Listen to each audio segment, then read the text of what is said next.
Sebentar kita akan masuk ke dalam peribadahan di hari Minggu Septuagesima ini. Mari tenangkan hati dan pikiran kita. Kita bersaat teduh.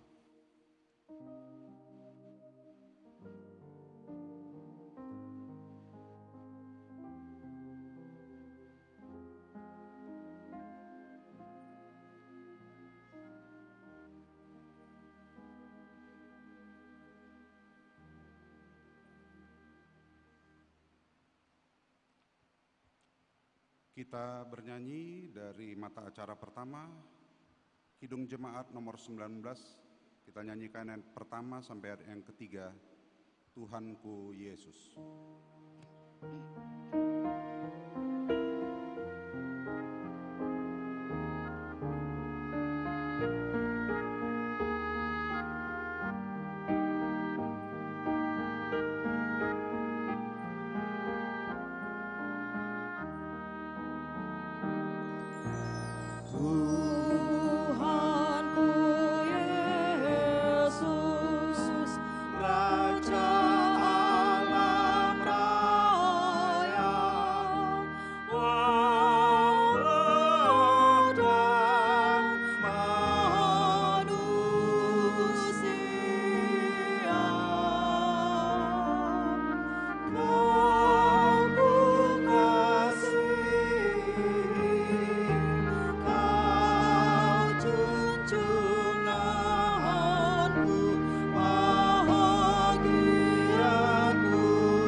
Di dalam nama Allah Bapa dan nama anaknya Tuhan Yesus Kristus dan nama Roh Kudus, Halik langit dan bumi, amin. Demikianlah firman Tuhan. Marilah kepadaku semua yang letih lesu dan berbeban berat. Aku akan memberi kelegaan kepadamu. Pikullah kuk yang kupasang dan belajarlah kepadaku, karena aku lemah lembut dan rendah hati, dan jiwamu akan mendapat ketenangan. Haleluya.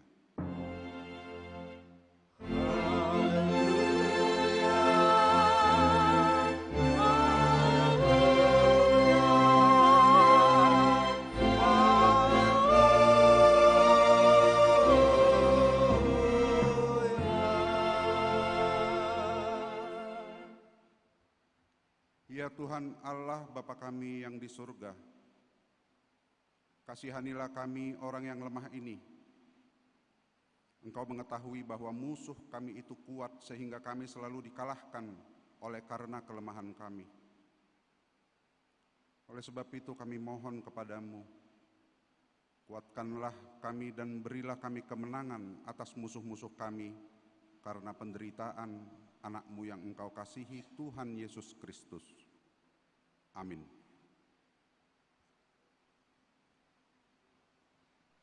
Kita bernyanyi dari pelengkap Kidung Jemaat nomor 255, Firman-Mu ku pegang selalu.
Firman Tuhan sebagai pendahuluan khotbah di Minggu Septuagesima ini terpilih dari Kitab Ulangan pasal 18 ayat ke-15 hingga ayat ke-20. Kita akan membaca secara bergantian, di ayat 20 kita akan membaca bersama-sama. Ulangan 18 ayat 15 hingga 20.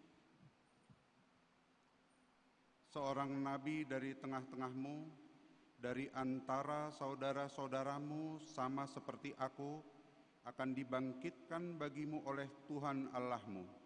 Dialah yang harus kamu dengarkan. Tepat seperti yang kamu minta dahulu kepada Tuhan Allahmu di Gunung Horeb pada hari perkumpulan dengan berkata, "Tidak mau aku mendengar lagi suara Tuhan Allahku, dan api yang besar ini tidak mau aku melihatnya lagi, supaya jangan aku mati."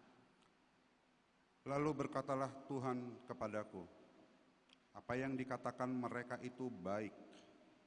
Seorang nabi akan kubangkitkan bagi mereka dari antara saudara mereka, seperti engkau ini. Aku akan menaruh firmanku dalam mulutnya, dan ia akan mengatakan kepada mereka segala yang kuperintahkan kepadanya." Orang yang tidak mendengarkan segala firman-Ku yang akan diucapkan nabi itu demi nama-Ku, daripadanya akan kutuntut pertanggungjawaban. Tetapi seorang nabi yang terlalu berani untuk mengucapkan demi nama-Ku perkataan yang tidak kuperintahkan untuk dikatakan olehnya, atau yang berkata demi nama Allah lain, nabi itu harus mati. Demikian pembacaan epistel. Berbahagialah setiap orang yang mendengar firman Allah, yang menghayati serta mengamalkannya. Amin. Kita bernyanyi dari Kidung Jemaat nomor 36 ayat pertama dan ayat kedua.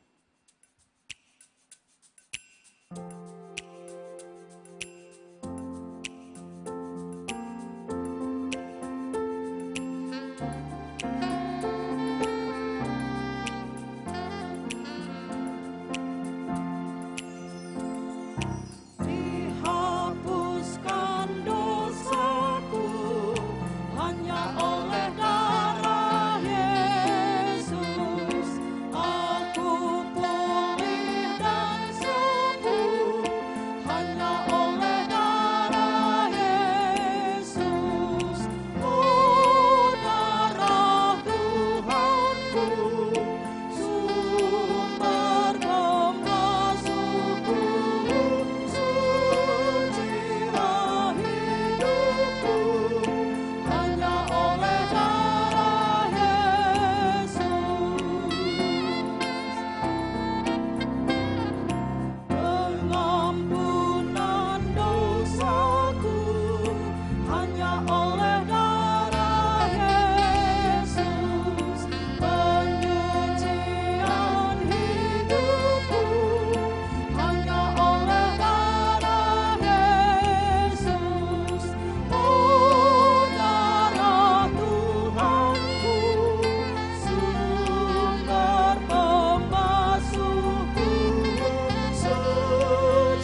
Kita sampaikan pengakuan dosa kita dalam ibadah kita hari ini.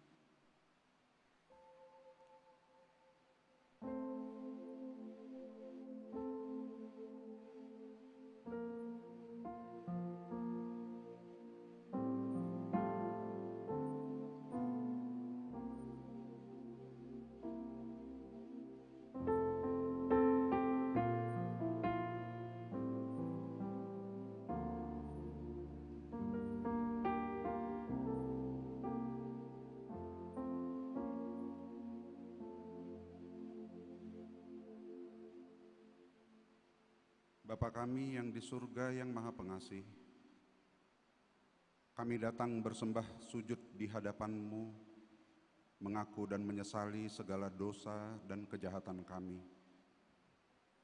Tolong dan kasihanilah kami, ampunilah segala kejahatan dan dosa-dosa kami yang kami perbuat di hadapan-Mu. Oleh karena kasih anak-Mu Tuhan Yesus Kristus, yang telah mengorbankan dirinya untuk menebus kami. Amin. Dengarlah janji Tuhan tentang pengampunan dosa. Demikian firman Tuhan yang mengasihi engkau.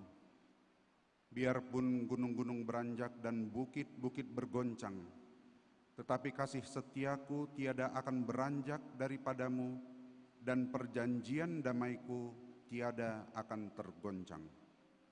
Segala kemuliaan bagi Allah di tempat yang maha tinggi. Amin.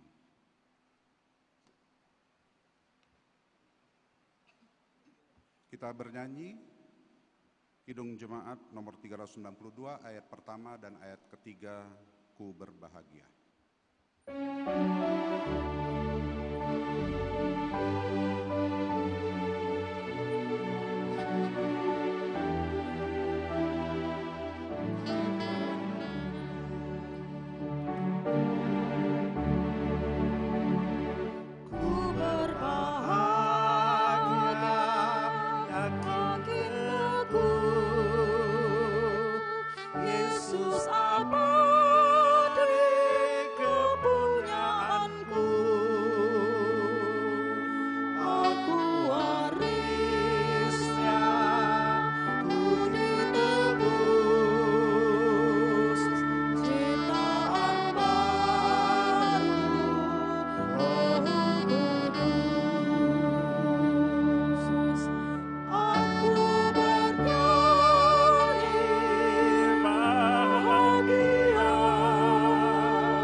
Firman Tuhan sebagai petunjuk hidup baru bagi kita terpilih dari surat Paulus kepada jemaat di Roma, pasal pertama ayat 16 sampai ayat 18. Sebab aku mempunyai keyakinan yang kokoh dalam Injil, karena Injil adalah kekuatan Allah yang menyelamatkan setiap orang yang percaya, pertama-tama orang Yahudi, tetapi juga orang Yunani. Sebab di dalamnya nyata kebenaran Allah yang bertolak dari iman dan memimpin kepada iman, seperti ada tertulis, orang benar akan hidup oleh iman. Sebab murka Allah nyata dari sorga atas segala kefasikan dan kelaliman manusia yang menindas kebenaran dengan kelaliman. Demikian petunjuk hidup baru bagi kita. Mari kita berdoa. Ya Allah Bapa kami, berilah kami kekuatan untuk melakukan yang sesuai dengan firman-Mu. Kita bernyanyi.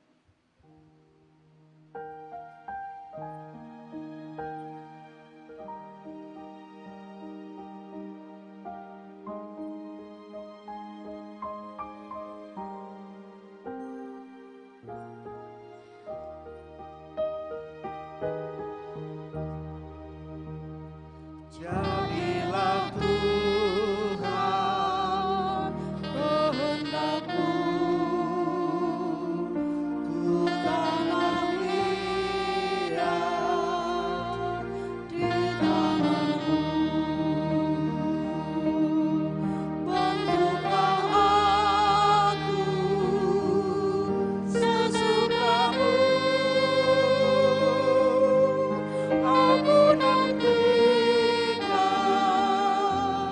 sentuhan-Mu.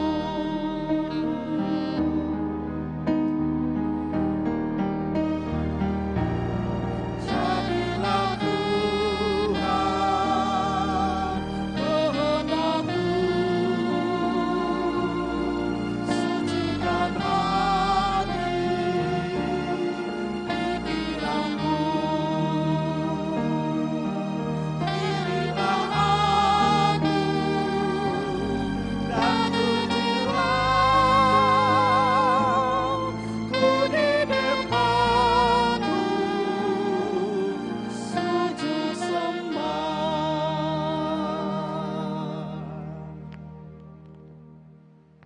Marilah kita bersaksi, mengikrarkan pengakuan iman kita bersama jemaat pada segala abad di seluruh dunia ini. Kita ucapkan bersama. Aku percaya kepada Allah Bapa yang Maha Kuasa, Halik langit dan bumi. Aku percaya kepada Yesus Kristus, anaknya yang tunggal Tuhan kita, yang dikandung daripada Roh Kudus, lahir dari anak darah Maria, yang menderita di bawah pemerintahan Pontius Pilatus, disalibkan, mati dan dikuburkan, turun ke dalam kerajaan maut, pada hari ketiga bangkit pula dari antara orang mati, naik ke surga, duduk di sebelah kanan Allah Bapa yang Maha Kuasa, dan akan datang dari sana untuk menghakimi orang yang hidup dan yang mati. Aku percaya kepada Roh Kudus, gereja yang kudus dan am, persekutuan orang kudus, pengampunan dosa, kebangkitan daging, dan hidup yang kekal. Amin. Mari kita memuji Tuhan untuk menyambut sabdanya dari Kidung Jemaat nomor 249 ayat 1 hingga ayat ketiga.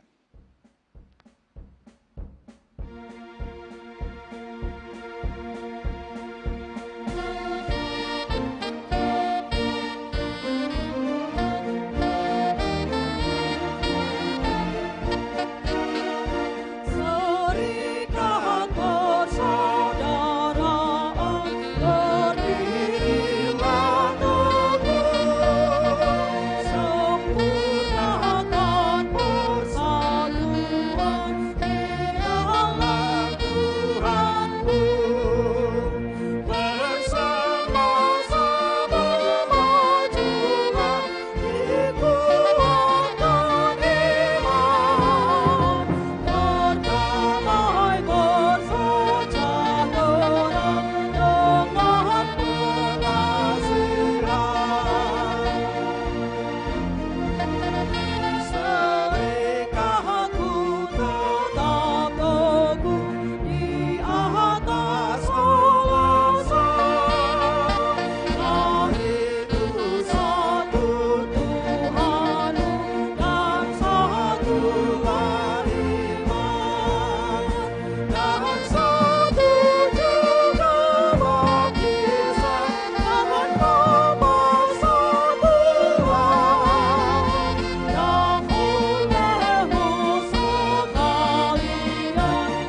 damai sejahtera Allah yang melampaui akal dan pikiran manusia.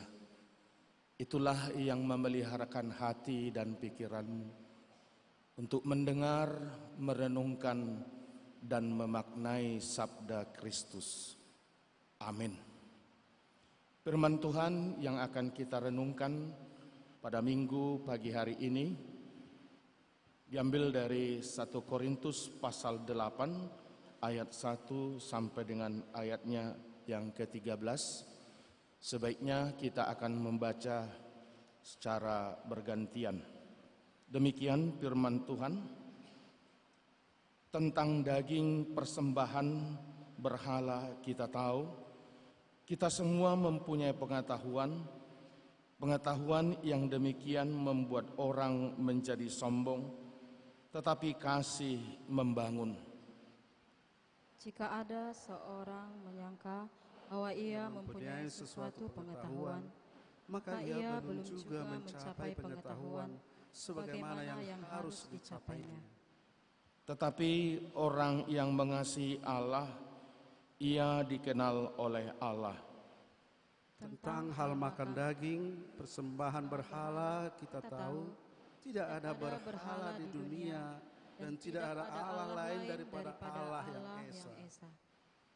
Sebab sungguh pun ada apa yang disebut Allah, baik di sorga maupun di bumi, dan memang benar ada banyak Allah dan banyak Tuhan yang demikian. Namun bagi kita hanya ada satu Allah saja, yaitu Bapa, yang daripadanya berasal segala sesuatu dan yang untuk Dia kita hidup, dan satu Tuhan saja, yaitu Yesus Kristus, yang olehnya segala sesuatu telah dijadikan dan yang karena Dia kita hidup. Tetapi bukan semua orang yang mempunyai pengetahuan itu. Ada orang yang karena masih terus terikat kepada berhala-berhala, makan daging itu sebagai daging persembahan berhala, dan oleh karena hati nurani mereka lemah, hati nurani mereka itu dinodai olehnya. Makanan tidak membawa kita lebih dekat kepada Allah. Kita tidak rugi apa-apa kalau kita makan, dan kita tidak untung apa-apa kalau kita makan. Tetapi jagalah supaya kebebasanmu itu jangan menjadi batu sandungan bagi mereka yang lemah. Karena apabila orang melihat engkau yang mempunyai pengetahuan sedang duduk makan di dalam kuil berhala, bukankah orang yang lemah hati nuraninya itu dikuatkan untuk makan daging persembahan berhala? Dengan jalan demikian, orang yang lemah, yaitu saudaramu, yang untuknya Kristus telah mati, menjadi binasa karena pengetahuanmu. Jika engkau secara demikian berdosa terhadap saudara-saudaramu dan melukai hati nurani mereka yang lemah, engkau pada hakikatnya berdosa terhadap Kristus. Kita baca bersama. Karena itu apabila makanan menjadi batu sandungan bagi saudaraku, aku untuk selama-lamanya tidak akan mau makan daging lagi, supaya aku jangan menjadi batu sandungan bagi saudaraku. Demikian pembacaan firman Tuhan.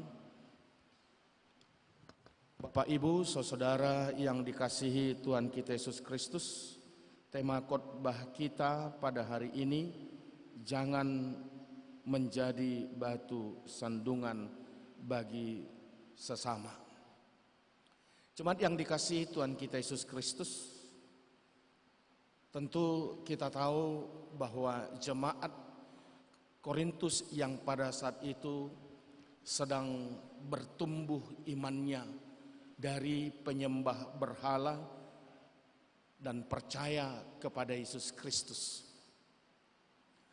Ada hal yang sangat sensitif dilihat oleh Rasul Paulus, yaitu persoalan makanan yang dipersembahkan kepada dewa-dewa.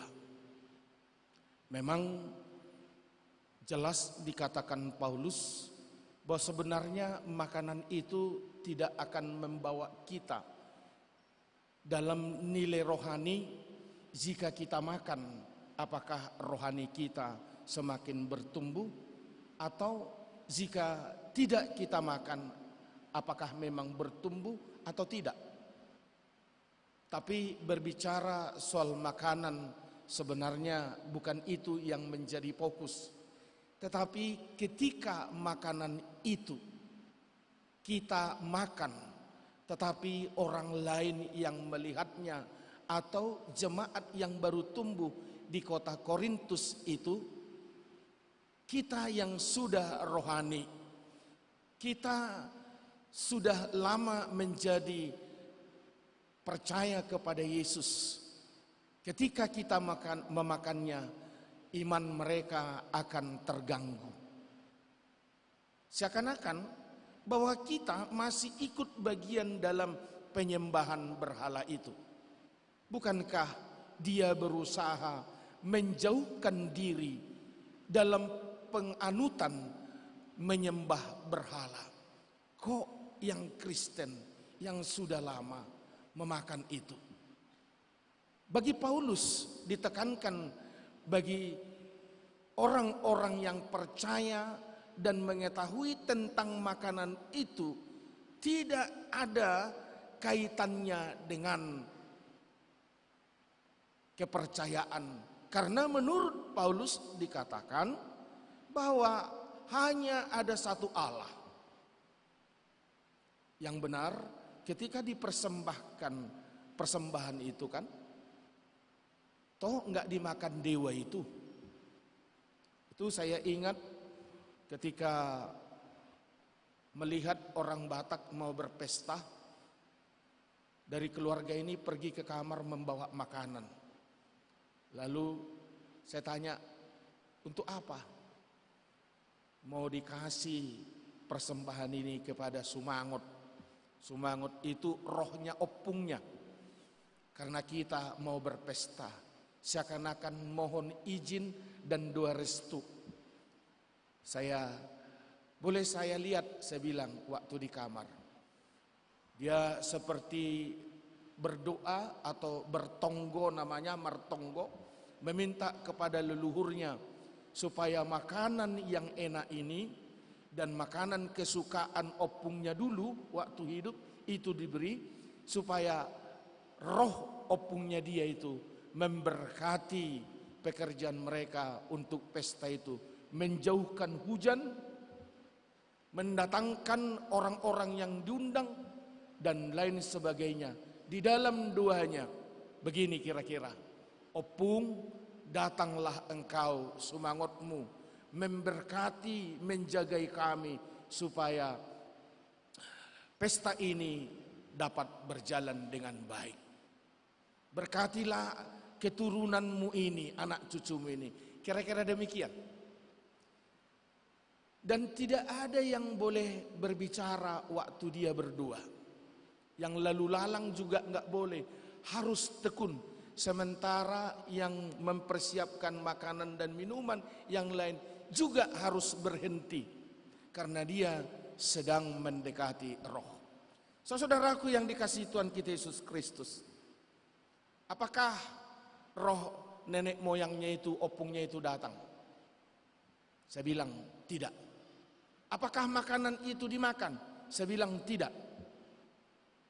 Lalu dalam keyakinan mereka, ketika makanan itu diambil kembali, makanan itu katanya dingin, dan kalau dimakan tidak ada rasanya. Yang pedas kian jadi netral, yang asin kian menjadi tidak asin, tawar. Bahwa itu sudah dipersembahkan kepada opung. Benarkah demikian? Saudara, waktu kecil di tempat pekuburan Cina, ketika orang Tionghoa, ketika mereka memberikan persembahan, ada kawan-kawan juga, ada saatnya mereka memberikan persembahan, ada ayam goreng dan babi guling, segalanya ada, buah-buah.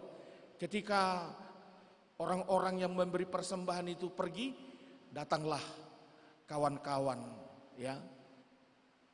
Kalau bahasa kami dulu martugarang, merayap, mengambil makanan itu. Wah, apa kata kawan-kawan? Perbaikan gizi. Gak pernah makan babi guling, gak pernah makan jeruk sankis, gak pernah makan anggur. Kalau sekali setahun ini kita berpesta pora, enak.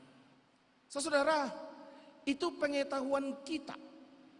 Itu pemahaman orang dan tidak menjadi masalah buat orang lain. Tetapi menurut Paulus, kita yang tahu, kita yang pintar, hidup kita, kepintaran kita, kebijakan kita, hikmat kita harusnya boleh membangun iman percaya orang, bukan menjadi batu sandungan. Orang yang pintar, orang yang berhikmat semakin bertumbuh, apalagi di zaman sekarang. Tapi kita boleh bertanya, semakin pintarnya manusia sekarang ini, apakah hidup sesama manusia lebih aman dan lebih damai dan tidak terganggu antar sesama? Kepintaran manusia, hikmat manusia, kebolehan manusia sebenarnya itu diberikan oleh Allah kepada kita untuk membangun sesama. Hidup kita ini harus bermakna untuk orang lain. Itu tandanya kita menjadi makhluk sosial. Bapak Ibu Saudara, tadi malam saya juga merenung-renungkan dari khotbah ini. Jangan-jangan di dalam tubuhku sendiri ada yang berbahaya. Misalnya Paulus berkata tadi, kalau dimakan gak masalah, tak dimakan gak masalah juga. Tetapi kalau orang lain terganggu, lebih bagus saya tidak memakannya. Jangan ego saya yang muncul, cuek dan tidak peduli dengan lingkungan. Saya pikir-pikir, apakah di dalam tubuh saya juga ada sesuatu yang seperti ini? Ya, kita nggak tahu apa maksud Tuhan Allah membuat di dalam tubuh kita ini ada usus buntu. Usus buntu. Saya tanya pengetahuan tentang usus buntu ini. Apa gunanya usus buntu? Kalau ada kan usus buntu itu nggak masalah. Sebenarnya bagi orang lain usus buntu itu nggak masalah. Kalau dibiarkan pun usus buntu itu di dalam tubuh manusia ada nggak masalah. Tetapi ada usus buntu ketika itu menjadi masalah, seharusnya harus dipotong. Ada banyak juga orang yang celaka karena usus buntu. Sebaiknya apa? Katanya di negara tertentu, bayi yang lahir atau balita, usus buntunya diambil. Karena nggak bermanfaat. Ya. Karena satu saat ketika usus buntu menampung banyak persoalan, batu-batuan atau biji-bijian di dalamnya, itu bisa menjadi infeksi. Setelah infeksi, ya, perpurasi, pecah di dalam bagian tubuh kita dan bagian jaringan tubuh kita itu menjadi kotor. Akan sulit dibersihkan. Berarti usus buntu itu sebaiknya tidak perlu ada. Karena bisa menjadi sandungan ke dalam tubuh kita. Itulah pemikiran saya. Saudara yang dikasihi Tuhan kita Yesus Kristus. Tetapi bukan hanya makanan yang menjadi persoalan yang dapat menjadi batu sandungan bagi sesama. Perkataan, pekerjaan kita, tindakan kita, moral kita, dan lain-lain dari hidup kita ini bisa menjadi sandungan, batu sandungan kepada orang lain. Contoh Bapak Ibu, saya ada pernah dengar khotbah kawan pendeta juga. Misalnya Kalau saya ngecat rambut saya ini kan nggak masalah. Tapi ketika itu pas hari ulang tahun negara kita 17 Agustus, supaya keren sedikit, saya mencat rambut ini sebelah warna putih, sebelah warna merah. Pas hari minggunya adalah tanggal 18, saya ikut di kepanitiaan itu, malamnya juga nggak sempat gunting rambut. Kalau saya botak juga nggak ada yang masalah kan. Tapi ketika hari Minggu saya mempunyai rambut sebelah putih dan sebelah merah, salah nggak? Nggak salah kan? Tapi yang menjadi salah, orang-orang akan melihat lain pendeta kita ini. Rambutnya sebelah merah, sebelah putih. Sehingga bukan mendengar firman Tuhan lagi, tetapi apa yang dilihat? Rambut saya itu keren, pendeta kita rambutnya merah putih. Baru setelah itu turun dari mimbar, ada jemaat bilang merdeka. Kenapa saya bilang rambut Pak Pendeta menunjukkan kemerdekaan, kan gitu. Ada banyak kemerdekaan kita, kebebasan kita sebenarnya bisa itu menjadi gangguan kepada orang lain. Itu Paulus katakan, jangan kebebasan kita membuat orang lain tersandung.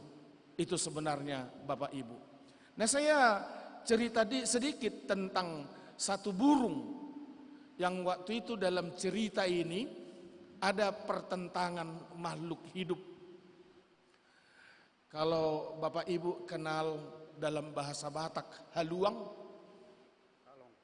kalong, ini jadi perdebatan habis ketika sang unggas dan binatang yang lain bertengkar, berperang.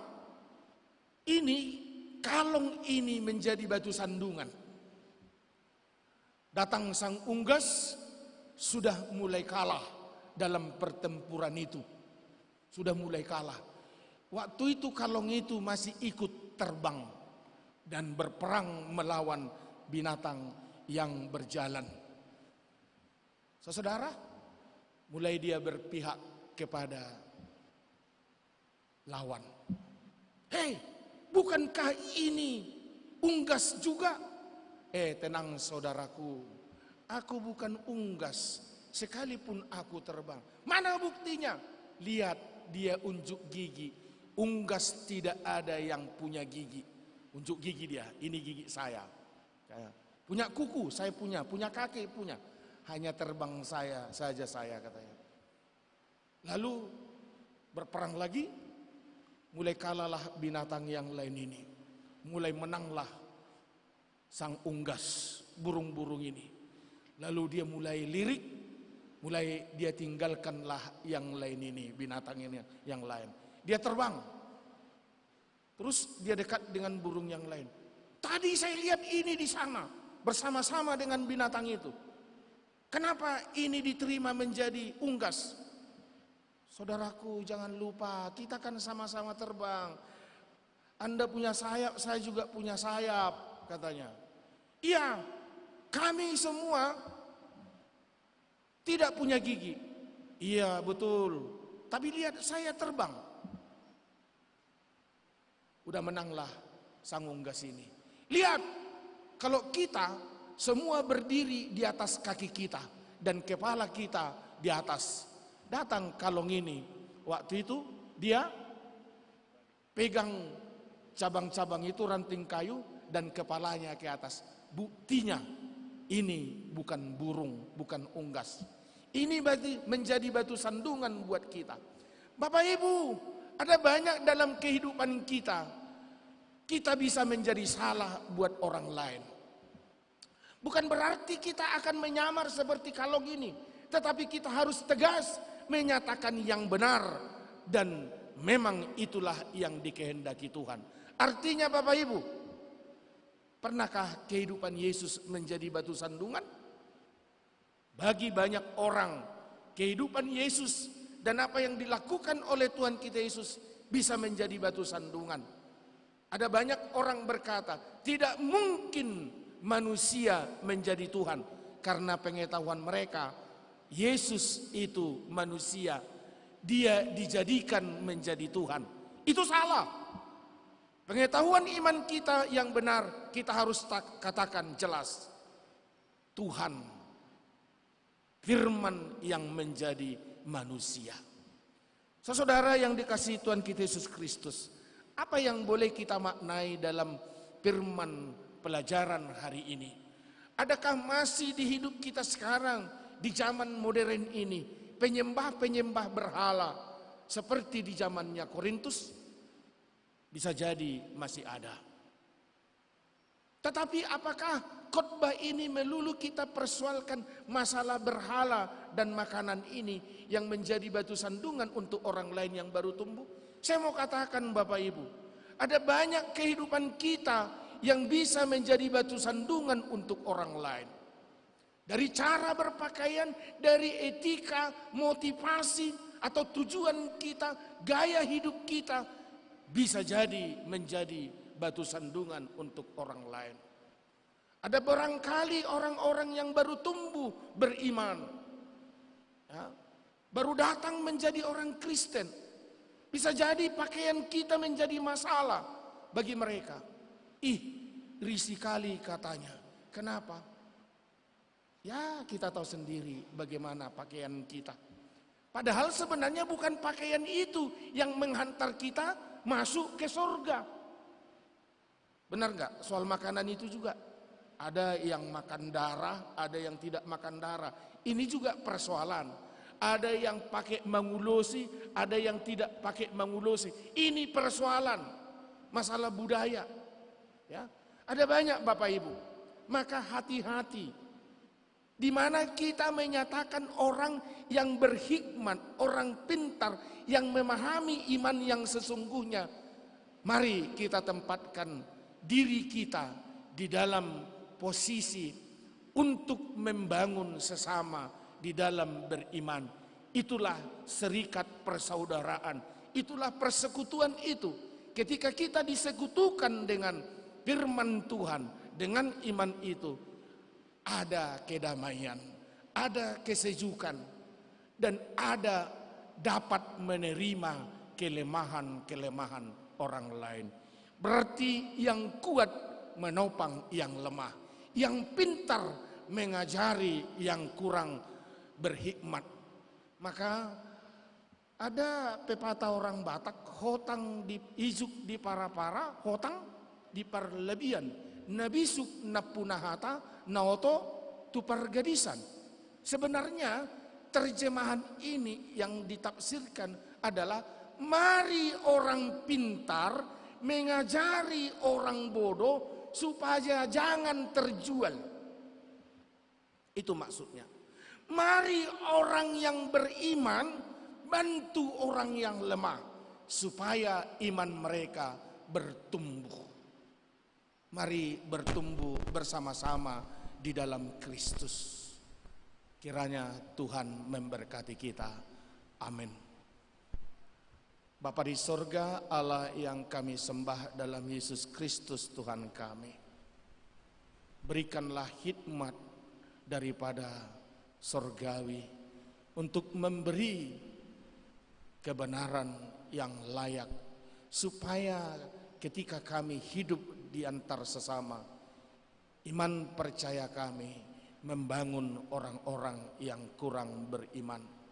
Terpuji Engkau Bapa, supaya hidup kami jangan menjadi batu sandungan untuk sesama kami manusia. Dalam Yesus Kristus Tuhan kami. Amin. Kita bernyanyi.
firman Tuhan yang meneguhkan hati kita untuk memberi persembahan dari Amsal pasal 3 ayat 9 dan 10. Demikian firman Tuhan.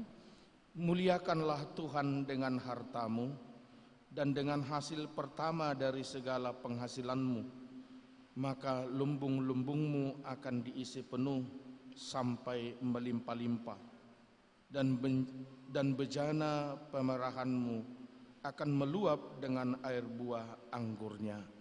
Amin. Kita berikan persembahan kita.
Marilah kita berdoa.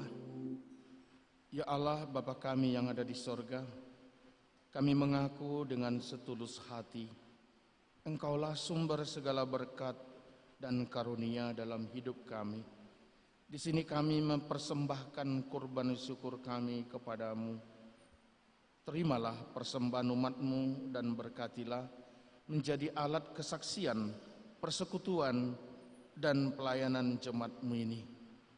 Jadikanlah hidup kami persembahan yang berkenan kepadamu, dan pakailah hidup kami untuk turut menghadirkan tanda-tanda kerajaan-Mu, kasih, keadilan, damai sejahtera, dan sukacita. Bukalah hati kami oleh Roh Kudus-Mu, agar kami senantiasa mengucapkan syukur kepadamu. Dalam nama Yesus Kristus Tuhan kami. Amin.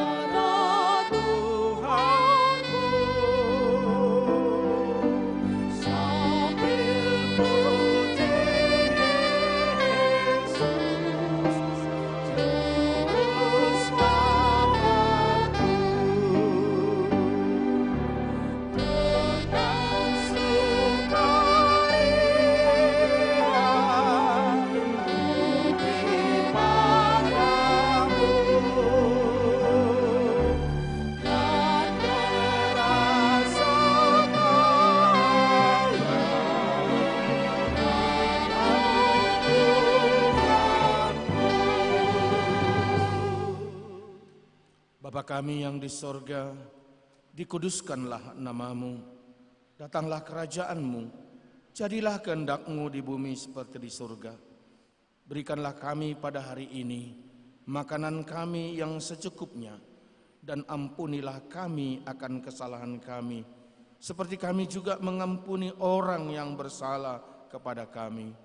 Dan janganlah membawa kami ke dalam pencobaan, tetapi lepaskanlah kami dari yang jahat.